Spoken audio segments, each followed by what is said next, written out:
Bonjour à toutes, aujourd'hui je vous retrouve pour un nouveau Panic Nail Art. Pour vous rappeler, ce sont des nail art très faciles, rapides à faire et où vous n'avez pas besoin de beaucoup de matériel. Donc dans ce tuto, j'ai été inspirée par mes toutes nouvelles chaussures. Donc ce sont celles-là en fait.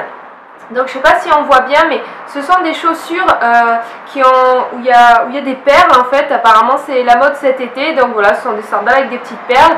Donc j'ai repris les couleurs et je me suis amusée à faire plus ou moins le même motif. Et c'est plutôt pas mal, c'est très facile à faire et on peut bien sûr varier toutes les couleurs en fonction de vos sandales, de votre sac à main, de vos habits, enfin ce que vous voulez ou en fonction de rien du tout d'ailleurs. Voilà, je vous laisse regarder le tuto. Sur les autres ongles, j'ai posé ce joli LM Cosmetics Fuchsia qui sort vendredi prochain sur le site. D'ailleurs, il est impossible à filmer ou à prendre en photo. Il n'est pas comme ça en vrai, mais c'est trop dur à faire. Et j'ai ensuite collé des paillettes très fines de la marque Emi avec le doigt. Sur l'annulaire, j'ai posé une base doré clair. Pour le matériel, vous aurez besoin d'un dotting tool, d'un pinceau fin que vous pouvez retailler et de bâtonnets en bois ou de pics à brochette. Ensuite, j'ai choisi ces trois couleurs de vernis qui étaient donc les mêmes que mes chaussures. Et je vais commencer avec le pinceau fin. Donc d'abord, je trace mes deux petits points, ce sont mes repères où je vais poser mes strass. Et autour de ces points, je vais dessiner, je vais faire plusieurs lignes comme vous voyez là, comme un genre de soleil. Et je vais faire ça avec les trois couleurs. Alors le début, ou même tant qu'il n'y a pas les paillettes, ce nail art est extrêmement moche, donc vous inquiétez pas.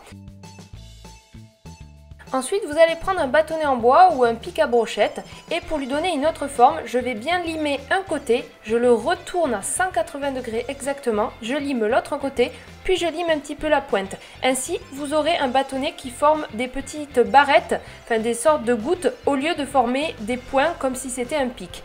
Donc avec cet outil, je vais donc tracer, je vais faire tout le contour de ce que j'ai fait auparavant avec le vernis fuchsia et avec le vernis orange. Donc au lieu d'avoir des points, on a des sortes de petits ovales. Ça représentait un peu plus le motif qui est fait avec des perles sur mes chaussures. Je voulais faire autre chose que des points tout le temps. Ensuite là par contre j'ai pris le dotting tool parce qu'il y avait des sequins qui étaient posés, donc les sequins c'est bien rond. Donc là j'ai fait des points avec le dotting tool, donc je reprends toujours les trois mêmes couleurs de base. Et en fait je fais ça ainsi de suite plusieurs fois, des fois je fais des ovales, des fois des ronds, des fois des petites barrettes, jusqu'à ce que vous n'ayez plus de place. Sur ma capsule test angle long ça rendait mieux, mais disons que sur angle court l'avantage est que c'est plus rapide à faire. Et ce qui est vraiment le plus important, ce sont les paillettes. Donc ici c'est un mix pailleté doré clair de Nfuo. J'applique un top coat qui ne sèche pas rapidement et avec un petit pic, un cure-dent, je vais les poser donc une par une tout autour.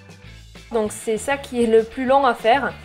Donc les paillettes, vous pouvez en trouver des pas très chères dans les magasins de loisirs créatifs pour moins de 2 € ou dans les boutiques pour décorer par exemple les tables à Noël ou sur les boutiques de nail art aussi forcément. Et enfin la touche finale, comme sur mes chaussures, je vais poser deux strass argentés. Donc je pose mon top coat bien épais poché et je plante mes strass Swarovski à l'intérieur. Et puis éventuellement je nettoie le tour.